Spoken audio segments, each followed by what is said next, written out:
Welcome everyone to our fifth webinar of the spring semester. Today's theme is aging and climate.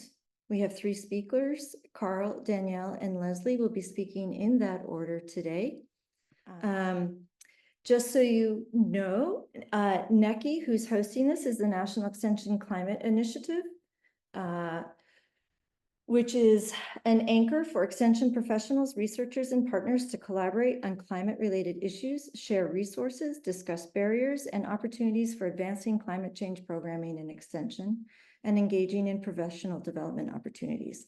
We are 100% voluntary, so we welcome you to join one of our working groups.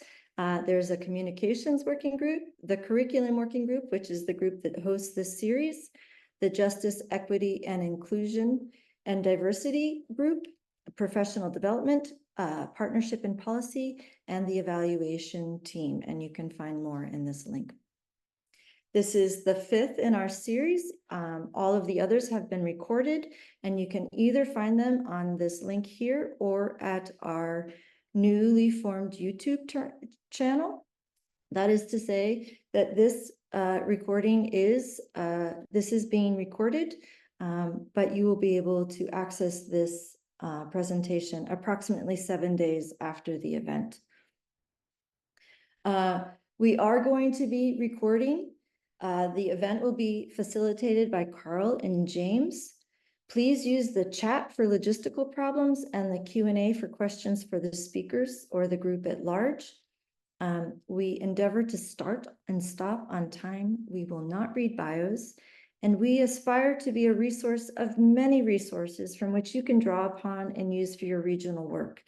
The objective here is to research and duplicate, right? Like if you love some of what you're hearing, pull from that and apply it to your own region and your own outreach agendas. And of course, if you're inspired, please join us because we are a force and our force increases with numbers. Okay, with that, I'm going to hand it off to Karl to launch. So if you want to share a screen, Karl. There we go. I have to. First of all, I do want to thank Jenny and NCI for inviting us. One thing I'm not sure if it's clear from my bio is I am a faculty member at Cornell, but in cooperative extension myself. I have an extension appointment, so it's really great to be a part of this. I also want to put in one plug before I go forward. You'll hear about these, but I want to plug Danielle's recent book on this topic, which is like is going to be just a standard in this field and extremely related to everybody who does extension. And if you yourself are an elder or know an elder, tell them about Elders Climate Action, because a big issue is what should older people do who are interested in this issue? And there's a vehicle there for their engagement. So just putting in a plug for my colleagues and friends. So what I want to do is just frame this issue. And it may seem a little unusual to have to frame this issue, but I really feel it's necessary because I'm sure like Danielle and Leslie too, give talks on this quite a bit, either to environmental groups or to aging related groups. And I invariably encounter surprise. I encounter people who say, I've never thought about this, or I never drew this connection before. And for those of us working in it, as you'll see, I'll come back to in a minute, that for older people, the climate change future is now in terms of hazards, risks, and the need for action, that we're really trying to overcome that, we really think that both the impact on older people and the potential of older people to be part of the solution is really being ignored. And we do that, at our own peril. So my role in this is to give us a little background, and that this is just my symbol that this is a huge issue, and we have a little tiny droplet of time to tell you about it in. And mine is even more, so I'm just going to touch on a few of the highlights about, why the major geriatric, and by that I mean for older people's health and well-being, how really climate change is really the major health and well-being challenge of our time for those of us concerned about the well-being of older people. I'm going to touch on older people as most vulnerable to climate effects. I'm just going to say a word on older people as a solution, because that is really what Leslie is an expert on. But I do just want to mention a little bit of our extension work on that topic. So why specifically connect aging and climate change? Well, everybody on this call is going to agree. There's a flip answer, right? That basically everything is about climate change, or will be. But there are special reasons to consider older people specifically. Now, I don't need to spend more than 30 seconds on this with this group, but these are the kinds of hazards that, as I'll say in a moment, disproportionately affect older people. So increased flooding, extreme heat events, the impact on air quality because of heat domes, vector-borne illnesses, and obviously more extensive droughts and storms are hazards for everyone, but they propose particular hazard to older people. And especially heat. I happened to be in Europe when I just, this headline, Tuesday was the hottest day on record, breaking Monday. And of course, so we all know that this year is going to be is on track to be the hottest ever, beating last year. And this really affects older people. So I want to argue that right now, climate change is especially bad for older people. That is, it causes them special risks. And some reasons for that, and even more than young children in some cases. So as older people age, the body can't compensate for these environmental hazards. So we become less able to resist. And that is exacerbated by the fact that many of us older people, I started out as a gerontologist in my late 20s, so I'm still getting used to saying we older people rather than those older people. But those of us who take drugs really affect our reaction to heat and other issues. Older people don't clear chemicals as easily. They don't detoxify as easily. Many more older people have immune suppression because of disease or because of pharmaceuticals. So as a population, we are more vulnerable. And especially for heat events. And I'll come back to showing some of the results of this. But older people's bodies don't regulate that temperature as well. They don't adapt to heat stress as well. It's not only bad in itself, it raises their risk of illness like stroke.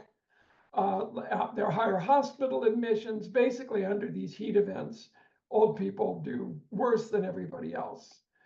And the same is true for disasters. So that people with functional disabilities and dementia have difficulty evacuating. The vast number of people in nursing homes and assisted living are placed in peril simply by moving, let alone evacuating in an emergency. There's beginning research on how challenging it is for caregivers as they negotiate heat and disasters and other things. The impact on long-term care providers is somewhat similar like COVID-19 was, and you'll hear me say that kind of thing a bit more. And you may have noticed that in some of the large-scale disasters, it was again the nursing home population who was most at risk. And the problem with displacement, which can be very hard for older people. There are some less obvious reasons. Older people, although the digital divide is decreasing, older people are more likely not to have internet, not to have smartphones still. I mentioned they have mobility issues, can't get out. Older people may not have, especially if they're living on Social Security, may not have the money to temporarily relocate. And a big issue that's now being addressed by places like the Veterans Administration and other groups is if you're reliant on electrical equipment, if you're reliant on oxygen in disasters and other similar events, it places people at risk health-wise. Let me tell you a bit about the result. And I feel like it's important to bring this home to people who don't think about it. So let me ask a simple question. Who dies in a major weather or heat event? Who dies from climate-related events? And let me just give you a few examples. So people aged 75 and older in Hurricane Katrina made up 6% of the population. and accounted for half of the deaths in Katrina. There was a 2018 wildfire in Northern California. 71 of the 84 fatalities were people 60 and over. Hurricane Sandy, half of the deaths were people aged 65 and over, who at that point made up 13% of the population. In the Texas winter storm, 60% of the deaths were people 60 and over. In Hurricane Ian in 2022, 61 of 87 deaths were at least 60. In Europe's 2022 heat event, fully half of the deaths were accounted for by people over the age of 75. So by ignoring older people in climate change, by failing to single them out, we risk doing what we did for COVID-19 all over again, when somewhere between 1% and 3% of all COVID-19 deaths were people under the age of 50. You had a problem affecting older people, and we were very slow to realize it. So that's why, in preparation for my colleagues who are going to provide more solutions, the elephant in the room is climate change and older people. And let me give you just one example of how this is being ignored. This is heat.gov, so it's the government's website to provide information about heat. Who's most at risk of extreme heat? Athletes, pregnant people, pets and support animals, people who work outdoors, and there's older adults in one little, button in this, outdoor workers. And if we did a word cloud, older adults should dwarf the other groups in terms of who's most at risk of extreme heat. And we know from recent analyses, state climate action plans, none of them single out older people as a particularly vulnerable population or look at their special needs. So so this is a real gap. So in my, I think I started at 5 after, so I'm going to give myself about three or four more minutes. We have to begin to focus climate change effects on older people. Two, we have to at least look at this and not ignore it. And I will say that narratives to encourage climate concern. We always talk about the impact on future generations, what's going to be in 2050.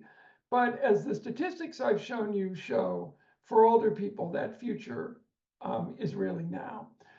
And from the aging world, I and a number of colleagues are arguing that we have to move those of us who study and work on aging to this intersection. So the concept is to move from here, and you'll hear more in this, to here. I'm not going to say much about this. I do want to say, for anyone who's interested in this, our cooperative extension program has a program called Retirees in Service to the Environment that tries to engage, that works to engage older people in climate change action. There is a manual available online. If you simply Google the name of this and Cornell, you will find it. And I'm going to, the other resources, we have the Aging and Climate Change Clearinghouse. Again, if you enter that into a search engine, you'll find it. But that has information for organizations, researchers, and older people themselves.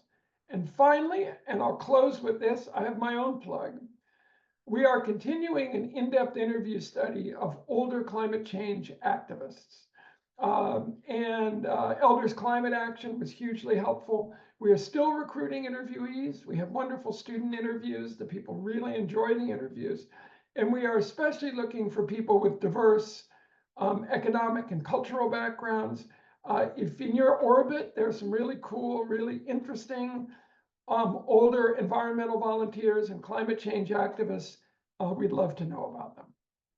And I'm going to stop right there, and feel free to get in touch, and let me stop the share.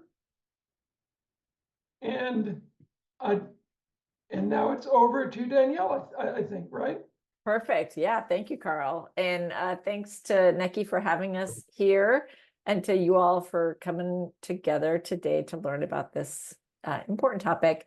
I'm going to build on what Karl has just shared, and I think, go in a little bit more detail on some of the statistics, because I feel the same way as Karl, that this is really a critical issue that we need to be working on a lot more. And so we're really happy and grateful for your interest. I'm gonna hope that this all pops up, maybe so someone can give me a indication online that that's working. Yes, all right, I love it. Fantastic. Okay, so let's just get started here. Again, I'm really grateful to you all for being here. Thanks to Karl for the invitation and for pulling us together. My name is Danielle Arigoni. I'm the Managing Director for Policy at National Housing Trust. We are a national nonprofit working on affordable housing, particularly from the perspective of climate and thinking about how we can bring climate investments to affordable multifamily housing. That includes housing for older adults, but really for people of all ages. But the thing I want to talk about today is building on what Karl began to talk about, which is these two, trends that we are sort of seeing happening concurrently that are really mutually impactful. One of which is obviously the aging of our population, and then also our changing climate, both of which really have the potential to radically disrupt how we plan for our communities. And I'm a planner, so I think about it from that perspective, but they differ in the degree to which their changes are evident. I think for most people, there's little doubt anymore that climate change is real. I mean, we certainly see this with the heat dome sitting over most of our country this year, and the way that it's impacting our lives. We now endure summers that start earlier, that have more code red air quality days, that are hotter, more intense. We have winters that are characterized by too little or too much snowpack. And we see these extreme conditions really becoming commonplace throughout all of the US and the world. At the same time, we've got these clear evidence that climate change is happening. And we see in the destruction that it leaves behind. Here in the US, the National Oceanic and Atmospheric Administration tracks what they call billion-dollar disasters. These are disasters that cause at least $1 billion in damage. Since NOAA started tracking that in 1980, the average was 8 of these events per year, adjusted for inflation. In 2022, there were 18. And last year there were 28, a record high. And we see time and time again that events like this lead to the loss of life and devastation of homes and communities that will take years to recover from. And I'd wager to guess that some of your communities already have been impacted by events like this. This climate trend impacts with and compounds another trend that is less talked about and maybe less apparent, but it nevertheless will have a tremendous impact on our communities too. And that is our aging population.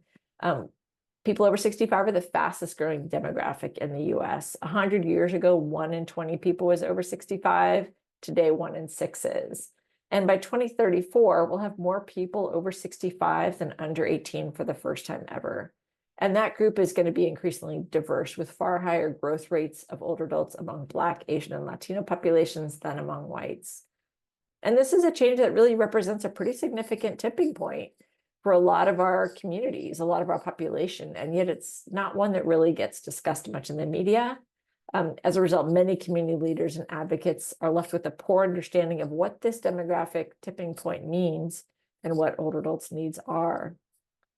Part of the reason for that is because we lack an understanding, we have sort of a poor understanding of who older adults are and what their needs are. And that begins with the fact that we lack a standard definition for even who is an older person. Is it when you get your AARP membership packet at 50, or when you qualify for the retirement community at 55, or when you collect Social Security at 62, or Medicare at 65, and so on? We don't have a standard definition, so it makes it hard to measure this population and clearly identify their needs.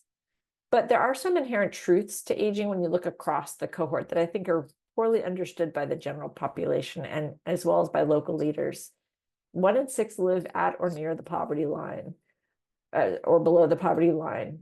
Only about 2% live in congregate facilities like nursing homes or assisted living. 98% live independently in the community, and of those, about 30% live alone. 20% of them don't drive, and about a third report that they have unmet travel needs. 1 in 9 live with dementia or another form or Alzheimer's disease. 40% have ambulatory limitations, and about 80% of older adults live with 2 or more chronic medical conditions. So it's really a shortfall for all of us when we fail to acknowledge these realities and let them inform our work. So we've got these 2 big trends underway, as I described, and each of them has their own institutions working to address them. On the climate side, we've got engineers and climatologists and chief resilience officers thinking about how we prepare and adapt to climate change. And on the other side, we've got gerontologists and demographers and healthcare folks and aging advocates thinking about how we plan for our older, grayer future. That division of labor is often mirrored in agencies that are quite siloed and frankly, that don't work very much together, if at all. And that's part of the challenge, that we have these 2 complex problems in their own right that don't really aren't really connected to one another. Many people working within them don't have an understanding of how one influences the other.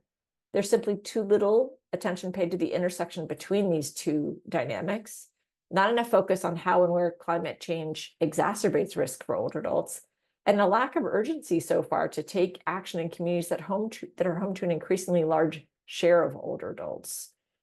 We already are seeing evidence of the failure to kind of connect the dots here, particularly when we think about the death rates among older adults in climate-fueled disasters of the kinds that Karl described.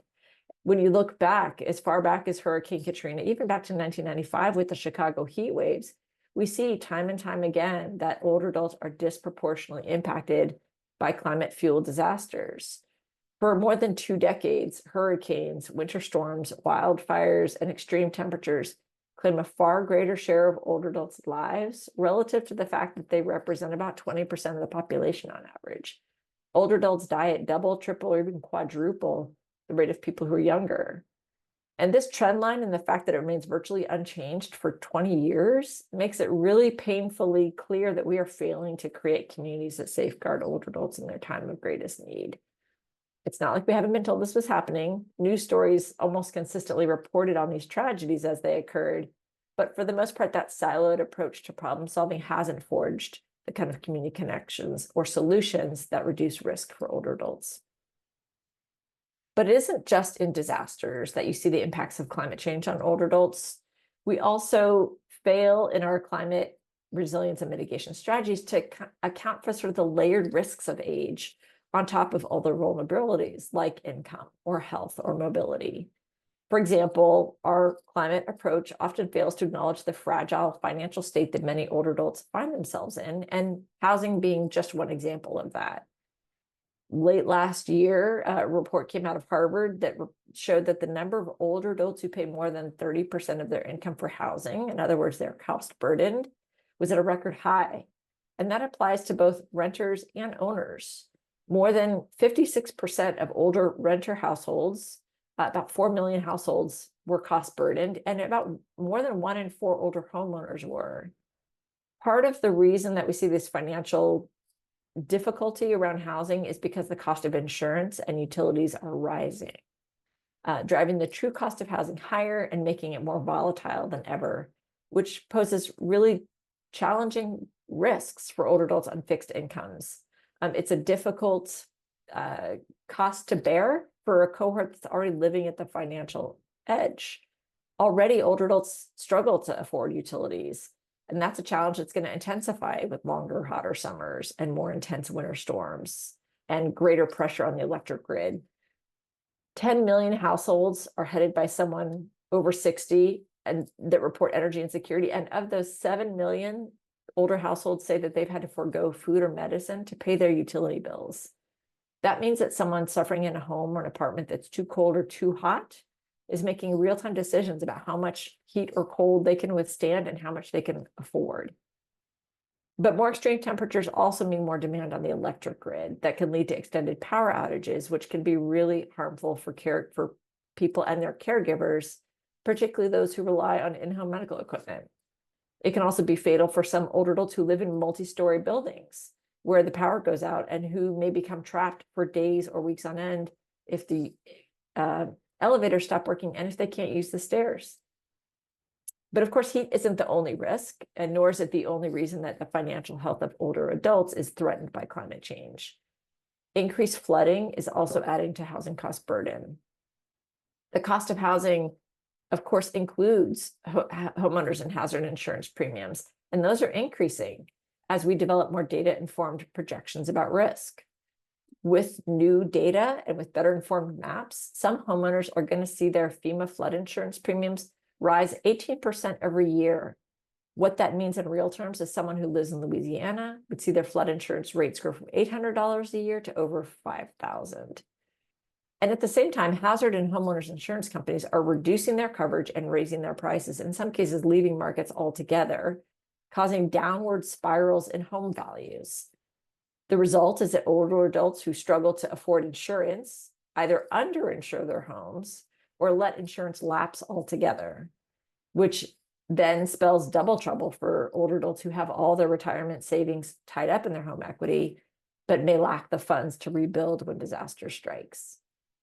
And of course, the risk isn't just in financial terms for older adults. It's also impacting, as Karl well described, the health of older adults, with extreme heat being one of the most difficult parts of our new climate reality to adapt to. Periods of prolonged heat are deadly for older adults, and extreme heat is now the leading cause of weather-related deaths in the US, killing more than all other weather-related causes combined. Heat-related illnesses led to 12,000 deaths each year, and of those, 80% are people over 60. And that's for a lot of the reasons you heard about from Karl. Older bodies process heat differently. Prescriptions and chronic illnesses mask the risks of heat, and moreover, can impact the ability of people to regulate their body temperature. And for those people who live alone, some of the manifestations of heat illness can go unnoticed because there is no one there to observe that they may be feeling weak or may be becoming disoriented, meaning that those causes go untreated. For some older adults, extreme heat means that they can't even leave their home to secure groceries or go to medical care because it's simply too hot to go outside, especially for people who don't drive anymore or who rely on walking or public transit. Moreover, extreme heat leads to droughts and wildfires, which in turn cause even more complex conditions for older adults, with the smoke from fires and toxic pollutants from dried up water bodies, like in the case of the Salt Lake City Basin. When those become airborne, it exacerbates respiratory challenges for older adults and increases the odds of heart attacks. So these challenges and more are really what led me to focus on this topic and write this book. And I braided together experience that I'd had working on climate resilience, housing, transportation at the federal level with some of the work that I did on aging and with utilities when I worked at AARP. And that really drew me into this effort to document the urgency of the matter and really make the case that older adults' needs need to be the locus around which we plan for climate. In that way, we are identifying and getting to solutions that benefit everyone. It really is only when we apply a community scale resilience frame to this challenge that we start to get to better outcomes. So I talked about 3 different case studies here. In the interest of time, I won't go into them, but it really shows that many communities are learning from what happened during COVID, both what worked well and what didn't work well, and using those as jumping off points to tackle climate risk for older adults and make an intentional effort to reduce that risk. I talk a lot about the importance of governments working with NGOs and nonprofit groups who are closest to people they are serving and often best able to support them in the times of crisis. I'd encourage you to pick up the book or read an article about it, but even if you don't, I want to leave you with kind of 3 of the main takeaways that I think and hopefully can spur action across communities. First is that we have to be clear-eyed in our understanding that climate change is impacting older adults differently and accept that it impacts them more greatly. That has to start with more commitment to really understanding who older adults are and what their needs are. And that means embracing the full diversity of older adults, everyone from the financially secure 62-year-old who's still working and running marathons to the 89-year-old who may be living alone in substandard housing with chronic medical challenges, and all the folks in between. Older adults are of varied groups in ages and abilities and more racially, ethnically, and linguistically diverse every year. So resilience plans really have to be on a foundation that seeks to understand how the financial, the health, caregiving, connectedness, housing, and mobility needs of older adults intersect with climate risks. Second, we need to recognize that individual and even institutional preparedness isn't enough. One research that I took away from one learning that I took away from my research is that the lives lost usually aren't a failure of people to prepare. More often, they're the result of unrealistic expectations about what it means to be prepared for someone who lives on a fixed income, or who cares for a homebound family member, or who can't drive, or who lives with dementia. These are failures. There are also systems-wide failures that impact the whole community, but especially older adults, and really need to be dealt with, therefore, at the community scale. And third, these are and other reasons are why we need to lean into community-wide resilience.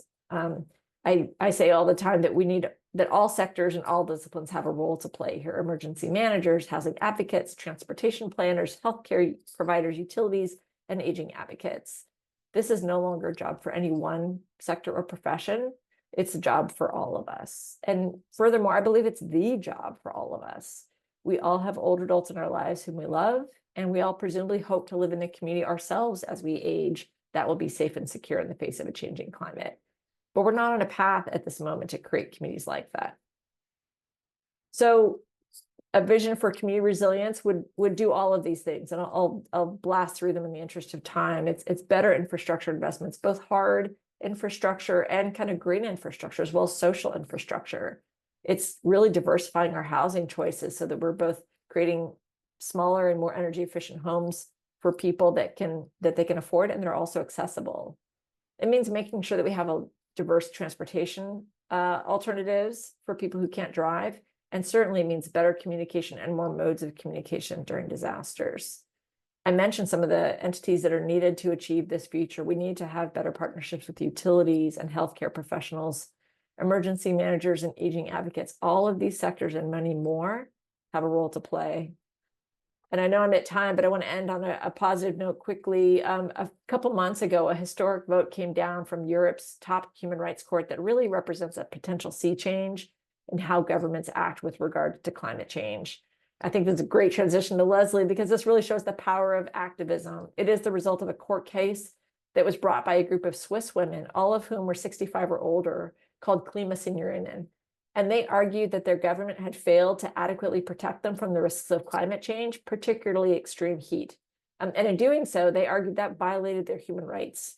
They won their court case. It cannot be appealed, and it will have ripple effects throughout Europe and potentially the world in due time.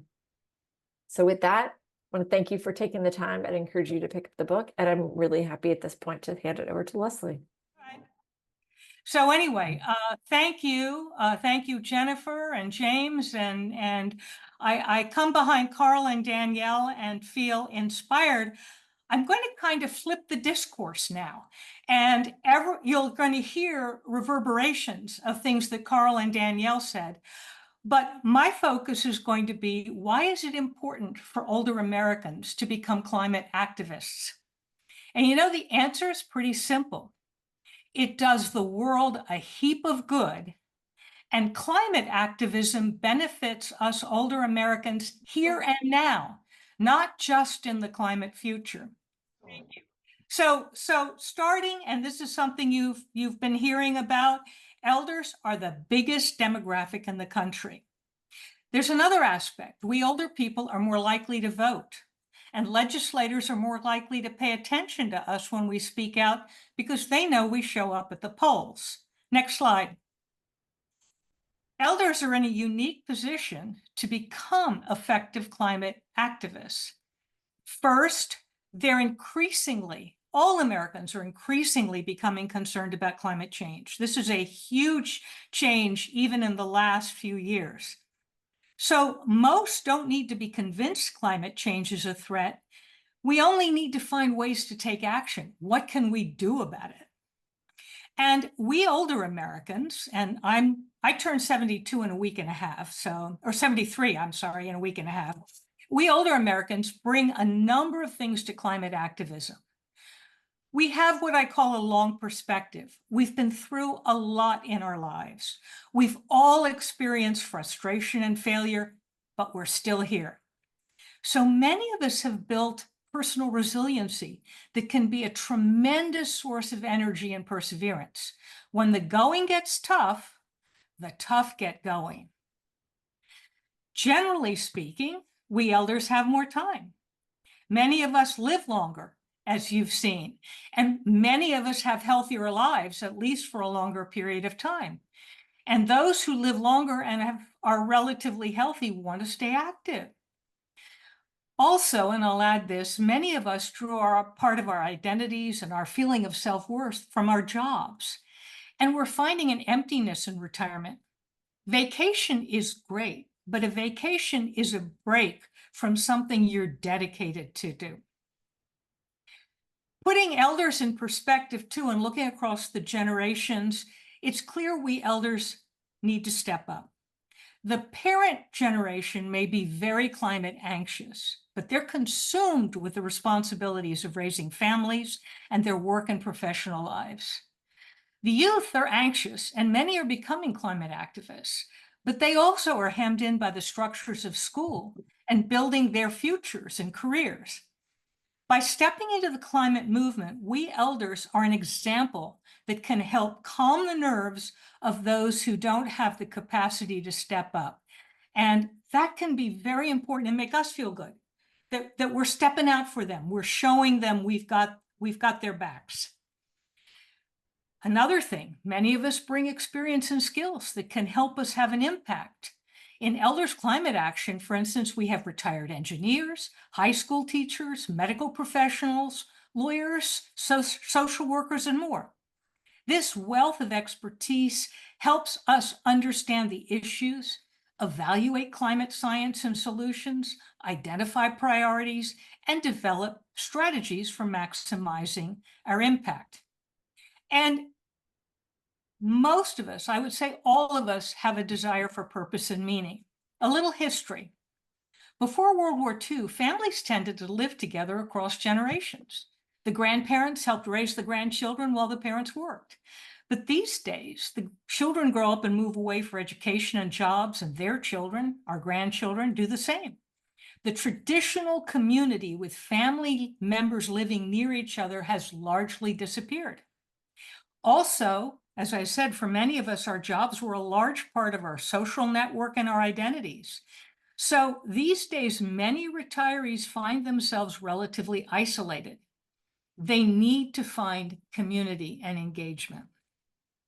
When we speak of purpose and meaning and climate change, we run right up against climate anxiety.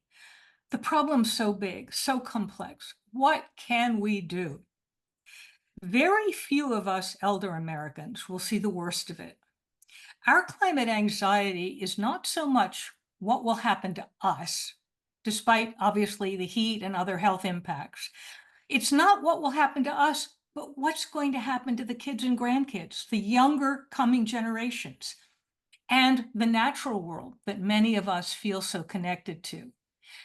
I'm not a psychologist, but I believe that seeing this as a crisis for those we love can help us as older Americans focus our energies on taking positive action rather than falling into depression and basically not being able to do anything.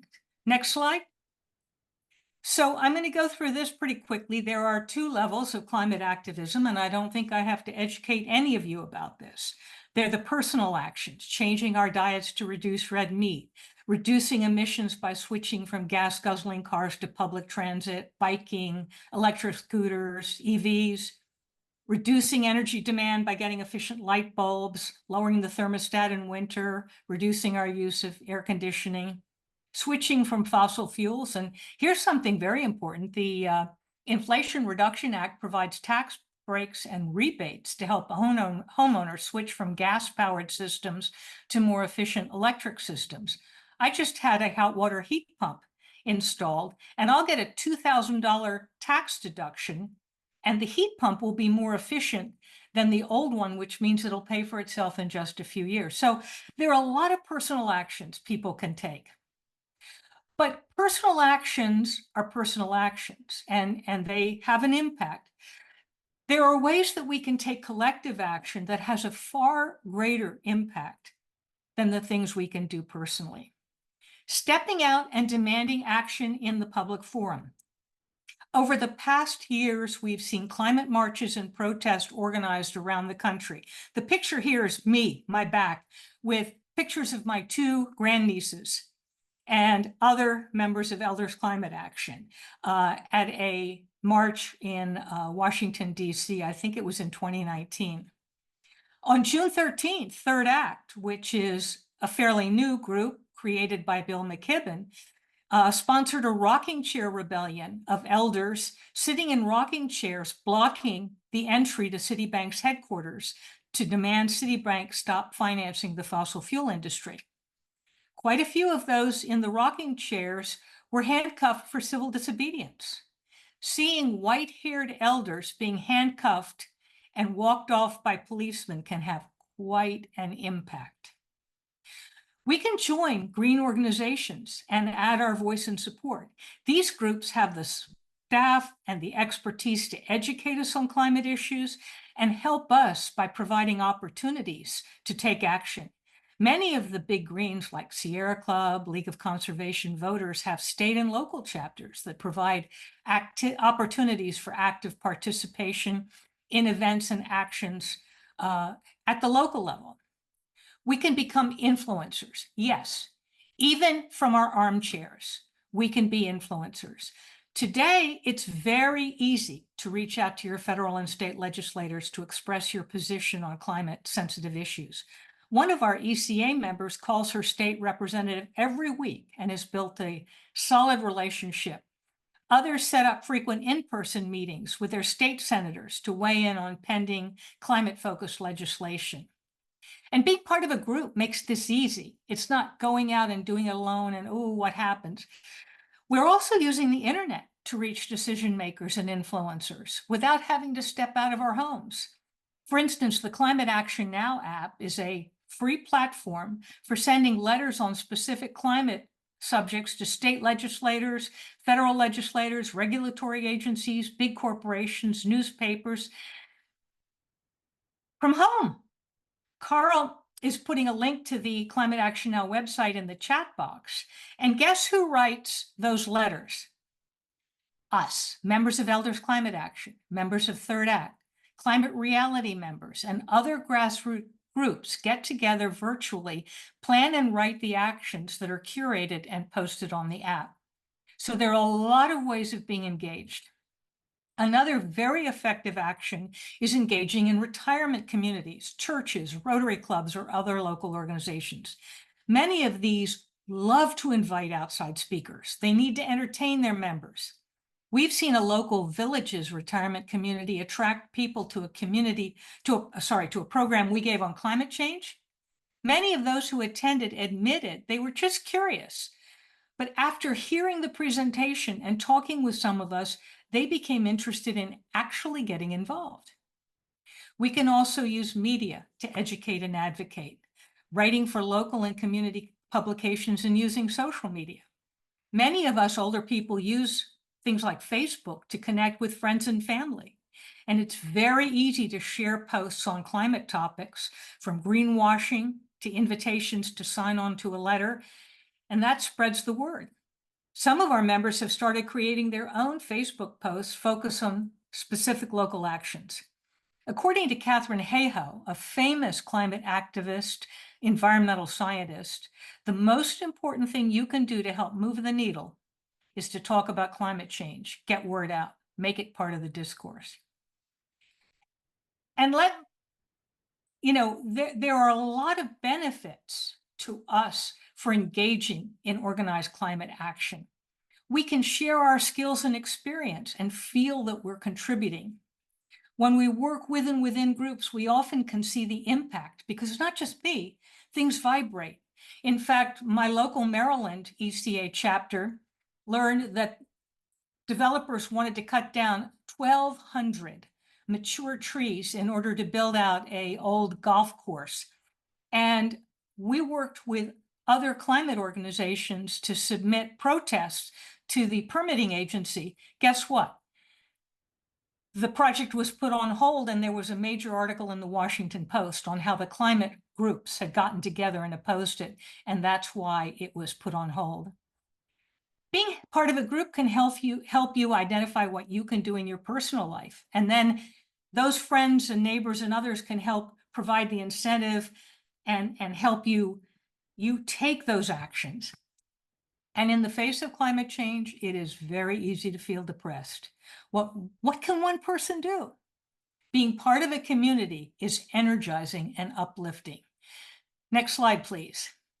So I've got 2 slides I'm going to show very quickly. These are some of our members in the room. There were people all around the room here who were gathered in a library room creating posters to use at a climate rally on the National Mall in DC in September of 2019. Next slide. And if you look at the posters they created, you will see, or we created, you can see the motivation behind them. All of the posters are focused on the grandchildren, grandnieces and nephews and their future. That was the motivator driving them, and the natural world, like the decline in coral reefs. So next slide. I'm going to turn very briefly now to Elders Climate Action, which is the organization that I now chair. I joined it in September of 2015. Next slide. I'm not going to spend time on the mission and our core goals. Those, you will get the slides or be able to see them in the recording, I believe.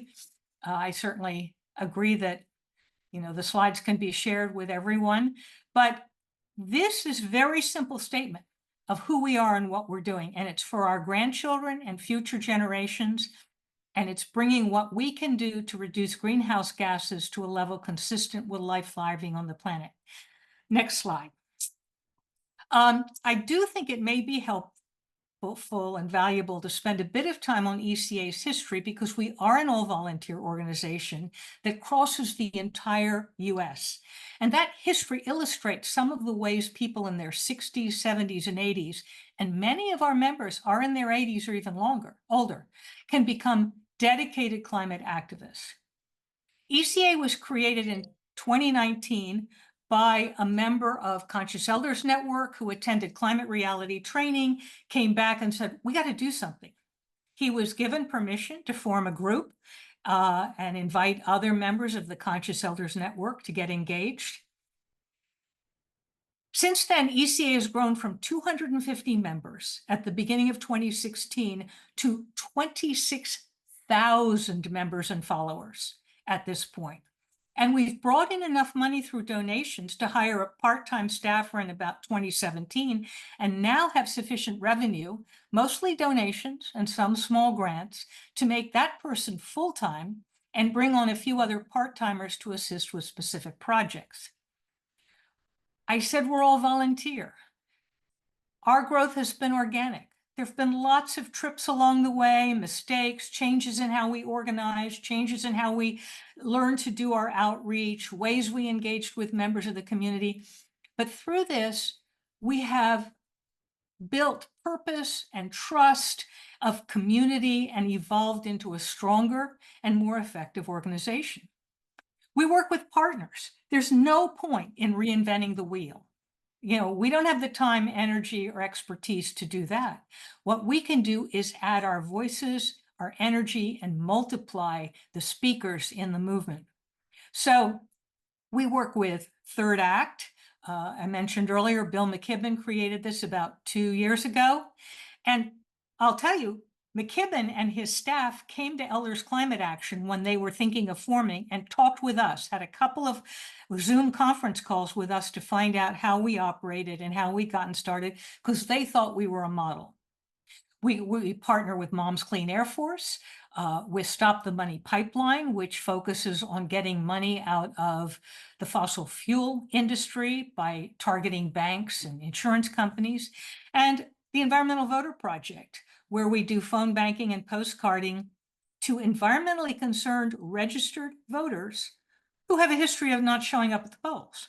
Well, guess what? If they show up at the polls, fingers crossed, they may put their votes where their environmental concerns are. Next slide. So I'm not going to spend time on this because I know we're running out of time, but these are some of the things that we do at volunteer leadership at both the national and at chapter levels, and you can explore our work and resources on our website. And I know that a link to the eldersclimateaction.org website will be in the chat box. Next slide. This is a depiction of how we are organized right now. And this is at the national level. We have a communications committee of volunteers who do our newsletters and action alerts, an education committee that puts together our national calls, gets speakers in, helps put together webinars and workshops, a policy committee of people made up, engineers, social workers, all kinds of people who look at climate policy, look at what our partner organizations are urging for action, and decide what is appropriate for us to support, either in sign-on letters or in actual actions. And then our Council of Chapters, which is made up of our chapter leaders, and they come together to mutually mentor, to share their actions, and to build energy. And all of these then come together in our coordinating council, our sort of steering committee, but the group whose role is to coordinate. And all of these work with partnerships and in collaborations to achieve equity, environmental justice, and we do a lot of work to support the youth. Next slide. So the chapters, again, I'm not going to spend time on this. We have 12 active chapters now in states like California, Massachusetts, Florida, Minnesota, Arizona, Colorado.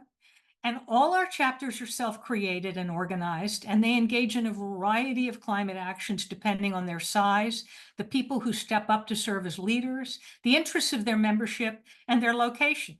And just the pictures along the side, the top picture is our Arizona chapter people. Middle is in Massachusetts, where they were gathered in the State House to meet with legislators. And the bottom picture is Oregon, where they met outside the city council building every Friday to lead to things. And I want to quickly wrap up, if I have a minute, to tell you that this is adding up. We sent 7,259 petitions and sign-on letters to the Environmental Protection Agency in 2023 on key environmental regulations dealing with methane, clean cars, and power plant emissions.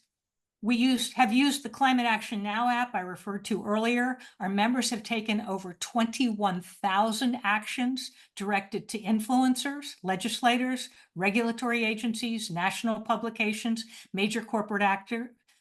A number of our chapter members have been invited to join local advisory committees on environmental issues or educational programming. They've gotten letters to the editor and op-eds published, and some of them are even asked to write regular articles for local publications.